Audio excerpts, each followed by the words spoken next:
Welcome back. Now, President Akufo-Addo today presented to Parliament a list of ministers of state and deputy ministers. Among the names presented to the Speaker of Parliament is the MP for Dom Kwabena and currently the second deputy majority leader, Honorable Sarah Adwoa-Safo. She has been appointed for approval as Minister of State at the office of the President in charge of public procurement.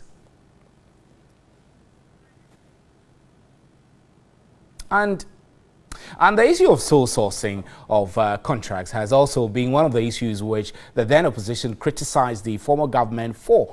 Now, and during the budget presentation, the Finance Minister, Ken Ofori-Atta, said government will strictly enforce provisions in the public procurement law regarding sole sourcing of contracts. And let's hear Ken Ofori-Atta during his budget presentation earlier this month.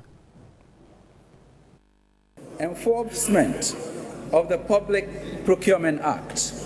Mr. Speaker, as part of our expenditure management framework, government will strictly enforce the provision of the Public Procurement Act 2003 Act 921 as amended by the Public Procurement Act 2016 Act 914, especially with regard to sole sourcing, which has proven to pose significant risks to fiscal policy management. To ensure that public procurement are done within budgetary constraints, we intend to strengthen the procurement process by introducing another level of approval for MDAs and NMDAs. To this end, Mr. Speaker, sole source procurements by MDAs and MMDAs beyond the threshold of 50 million Ghana cedis will be subject to explicit approval by Cabinet before submission to the Public Procurement Authority for consideration and approval. Improving debt management. Mr. Speaker, as a sign of government's commitment to ensuring public debt sustainability within the framework of the PFMA, the debt management strategy in 2017 envisages the introduction of new instruments to further lengthen the maturity profile of public debt, reduce costs and risk factors associated with the debt portfolio through effective liability management, and support the development of the public sector. All right, so let's take you through some of the fine details of the legislations on the Procurement Act 2003 in terms of procurement, single sole sourcing. Actually, this is critical on sole sourcing under Section 41. It must be done through the approval of a board. And where goods, works or services are available from a particular supplier or contractor, or if a particular supplier or contractor has exclusive rights in respect of the goods, works or services. I mean, so this section is detailing where sole sourcing can be applied when it comes to the law, and where there is an urgent need for these goods, and then where, owing to some catastrophic events, there is an urgent need for the goods. So basically, these explain the rationale behind sole sourcing, really. And so let's quickly get to the studio and have a discussion with our guest tonight. I have in the studio to my immediate right Mr. Collins Agyemang-Sarpong. Mr. Sarpong is the president of the Ghana Institute of Procurement and Supply. And next to him is Simon Annan, who is the vice chairman of the Chartered Institute of Procurement and Supply, UK Ghana chapter. Gentlemen, welcome. I'm grateful that you're here. So let me start with the key issue of sole sourcing. I mean, I'm jumping straight into sole sourcing rather than speaking broadly about procurement. We're doing this on the back of the fact that the president has announced the appointment of a procurement minister. Let me hear from you, Mr. Sarpong. Do you think such a minister is, the position is important for us to be able to cut out the corruption and all the issues that have bedeviled procurement in our country? Okay. Is this necessary, a minister? Well, I think it's a good feeling for us because if you take, let me move to a bit to corporate. Yeah. When you get to corporate, there are three elements of every business. The one who brings in the revenue, which normally is the marketing and the sales guys. Then you have one who takes account of everything that moves in and out of the organization. And there's somebody who uses the revenue that had been acquired by the organization in form of spend, and this is the procurement person. And over the period, over the years, that one, the one who spent on behalf of the organization, have been pushed to the background.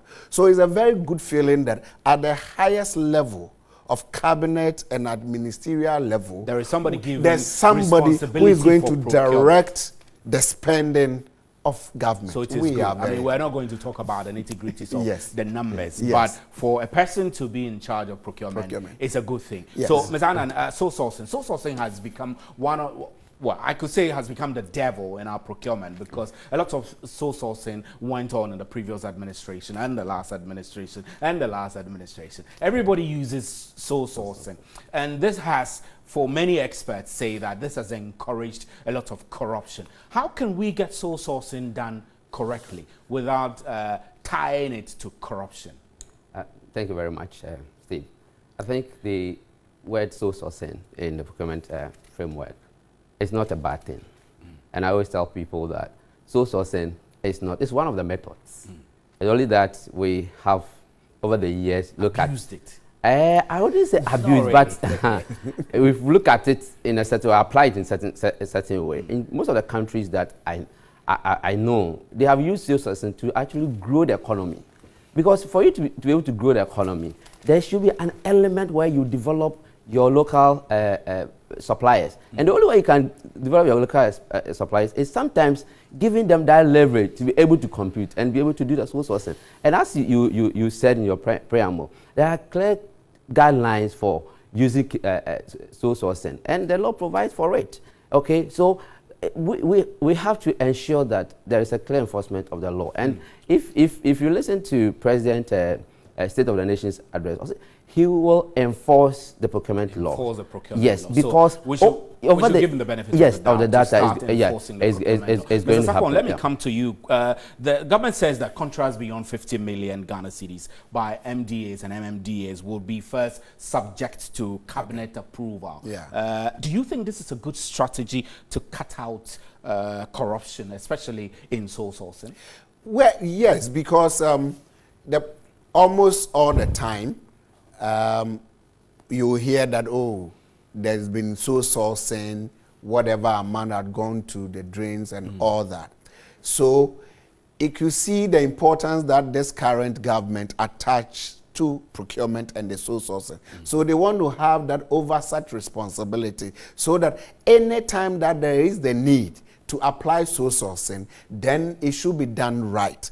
And I believe that for him to even go forward, to now have a minister, I was saying it somewhere that at the cabinet level, are we going to have somebody who understands procurement to even advise them before whatever they want to do? Not just a lawyer, but somebody who understands procurement. Would you say Adjoa Safo? Adjoa Safo, you might not know her, you might not know her other background. Okay. Adjoa started work with the Public Procurement Authority.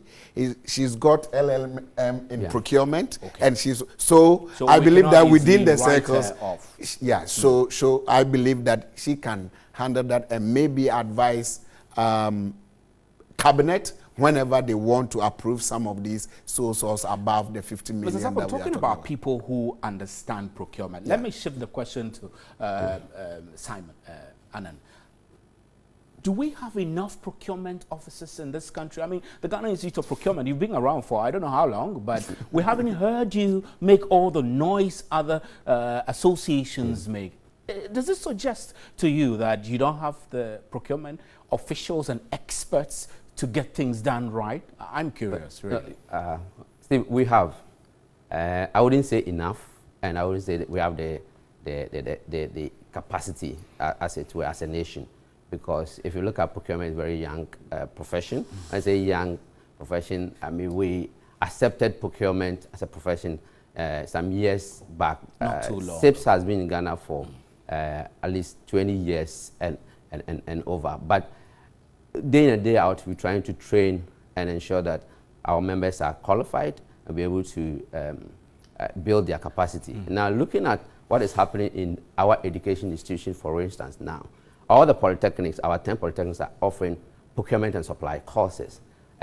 Most of the universities are also offering. So now there is the need. People actually appreciated the need for more people to be trained. There is what I would say a budding pool of talent of procurement officers which institutions should begin to explore and use. Yes, and Stephen, to add to that, the idea of procurement or whatever is going on, that people had actually reduced procurement into one single item. That is the reason why now everybody wakes up to realize that there is the need for us to do procurement right. And as I said, the people are there. We need to be able to use them. You go to some of the institutions, and the procurement is being handled by secretaries. It's being handled by HR people. But there are also people around who are very good, who can handle procurement, but of course, they don't get the opportunity. So we are calling on government. You're raising some very critical questions. We'll come back to that and explore. But Mr. Sapon, Ghana Institute of Procurement and Supply, how long have you been in the system? It's over 25 years. Oh my God! Yeah, when we head of JIPS, we were in school then, and with Ghana Institute of Procurement and Supply, what we are trying to do, you know, some people chance on the function. I mean, you can have your history and you get into a ministry or a government organization and you go into procurement department. People get there and they think that, oh, this is an area where that I would like to be. So they stay there, and before you know, 5 years, 10 years, they become the reason I ask you that question is that Ms. Annan mentioned that procurement became a key part of our governance process and institutional structures not too long ago. So considering that the Institute has been around for long, we could have been doing better, won't you say? Yes, I will say that there's time for everything. There is time, indeed. There's time for everything. And at that time, we will say that it grew from administration, that's the tactical level, moved to operational, and now it's gone to the strategic, because if you now have a minister in charge of procurement, then we have serious. Procurement directors at the various corporate institutions, then it means that the recognition is coming. People are seeing the contributions that procurement as a function is bringing to the table, because we manage the cost aspect, and whatever we do affect the bottom line of the organization. So why can't the governmental level also take opportunity to leverage on what we bring to the table within the private sector? I'll wrap up our conversation, but I'll ask you a very critical question. I mean, you're not in government, you're not having been appointed as a deputy minister or anything,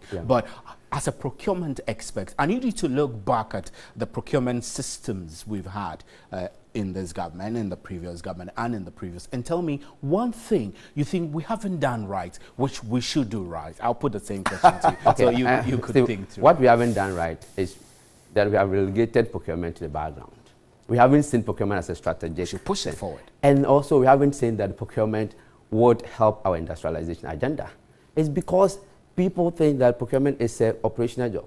For us to be able to develop this economy, the procurement is very key. And that is what is happening, as I said, everywhere. Mr. Sapon, what can we do right? What we have to do right is to place the right people with the right technical skills and the ethics with the code of conduct, because I am a trained person, and therefore when I'm managing procurement, I want people to win contract on merit, not based on chronism and all that. And we know that the procurement staff who are well trained, they always ensure that the right thing is done. But at times, people don't like it, and therefore they try to run it at their own level. Gentlemen, we're grateful for your time. Interesting conversation we've had there. This is still News at 10. We have more news for you. Please stay.